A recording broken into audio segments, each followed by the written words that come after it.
CJP പ്രതിഷേധങ്ങളിൽ വിദ്യാർത്ഥികൾ പങ്കെടുക്കുന്നത് വിലക്കിക്കൊണ്ടുള്ള വിവാദ ഉത്തരവ് പിൻവലിച്ച തമിഴ്നാട് സർക്കാർ. തീരുമാനത്തിനെതിരെ വിമർശനം കടുത്തതോടെയാണ് വിജയ് സർക്കാരിന്റെ പിന്മാറ്റം. പ്രതിഷേധങ്ങളിൽ നിന്ന് വിദ്യാർത്ഥികളെ തടയണമെന്നായിരുന്നു ഉത്തരവ്. ആദിൽ പാലോട് വിവരങ്ങളുമായി ചേരുകയാണ്. അതിൽ കോടതികളിലേക്ക് പോയാൽ പോലും നിലനിൽക്കാത്ത ഒരു ഉത്തരവ് സർക്കാർ പുറത്തിറക്കുമ്പോൾ തന്നെ ഒന്നുകിൽ അത് നിയമപരമായി അല്ലെങ്കിൽ ഒരു വീണ്ടും വിചാരത്തിന്റെ പേരിൽ പിൻവലിക്കപ്പെടേണ്ടതാണ് എന്നത് തന്നെ വ്യക്തമായിരുന്നു. ഉറപ്പായും അങ്ങനെ തന്നെയാണ്. വലിയ തോതിൽ വിവാദമായിരുന്നു. പ്രതിഷേധങ്ങൾക്കിടയാക്കിയിരുന്നു. പ്രത്യേകിച്ച് തമിഴ്നാട് സർക്കാർ അത് ഇടത് പാർട്ടികളുടെ CPM, CPI പാർട്ടികളുടെ കൂടി പിന്തുണയോടെയാണ് വിജയ് കേവല ഭൂരിപക്ഷം തികച്ച് TVK സർക്കാർ അധികാരത്തിലേറിയത്.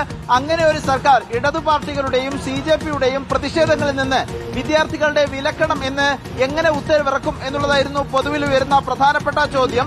കൃത്യമായി തന്നെ പറയുന്നുണ്ട് ഉന്നത വിദ്യാഭ്യാസ വകുപ്പ്, ഒപ്പം പോലീസ് വകുപ്പ്, മൂന്നാമതായി ജില്ലാ ഭരണകൂടം, അങ്ങനെ 3 വകുപ്പുകൾ ചേർന്നുള്ള ഒരു ഏകോപനം ഇക്കാര്യത്തിൽ വേണം. യുവാക്കളും സ്കൂൾ വിദ്യാർത്ഥികളും ഇത്തരം പ്രതിഷേധങ്ങളിൽ പോകുന്നത് തടയണം. യുവജനങ്ങൾ ഈ പരിപാടികളിൽ നിന്ന് അകന്നു നിൽക്കുന്നു എന്ന് ഉറപ്പാക്കണം എന്നതിന് കോളേജ് വിദ്യാഭ്യാസ വകുപ്പ് തമിഴ്നാട്ടിൽ ഉത്തരവ് ഇറക്കിയത്. തിങ്കളാഴ്ചയാണ് ഉത്തരവിറക്കിയത്. വലിയ തോതിൽ പ്രതിഷേധമുണ്ടായി. CJP തന്നെ കടുത്ത ഭാഷയിൽ വിജയ് സർക്കാരിനെതിരെ രംഗത്തെത്തുകയും ചെയ്തു. അതിന് പിന്നാലെ ജോസഫ് വിജയ് തന്നെ ഇടപെട്ടാണ് ഇരുപത്തിൽ ഉത്തരവ് പിൻവലിക്കാൻ തീരുമാനിച്ചത് എന്ന് മനസ്സിലാക്കാം.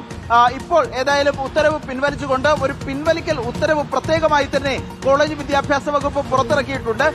പ്രത്യേകിച്ച് ഇടത് പാർട്ടികളുടെ കടുത്ത പ്രതിഷേധം, CJPയുടെയും വിദ്യാർത്ഥി യുവജന സംഘടനകളുടെയും പ്രതിഷേധം, ഇവ കണക്കിലെടുത്താണ് ഇപ്പോൾ ഒരു പിന്മാറ്റം, U-turn ഈ വിവാദ ഉത്തരവിൽ വിജയ് സർക്കാർ, തമിഴ്നാട് സർക്കാർ നടത്തിയിരിക്കുന്നത്. മാധു, ആദിൽ പാലോടാണ് വിവരങ്ങൾ നൽകിയത്. വിവാദമായ ഉത്തരവ്, CJP പ്രതിഷേധങ്ങളിൽ പങ്കെടുക്കുന്നത് വിലക്കിക്കൊണ്ടുള്ള വിവാദമായ ഉത്തരവ് തമിഴ്നാട് സർക്കാർ പിൻവലിച്ചിരിക്കുന്നു.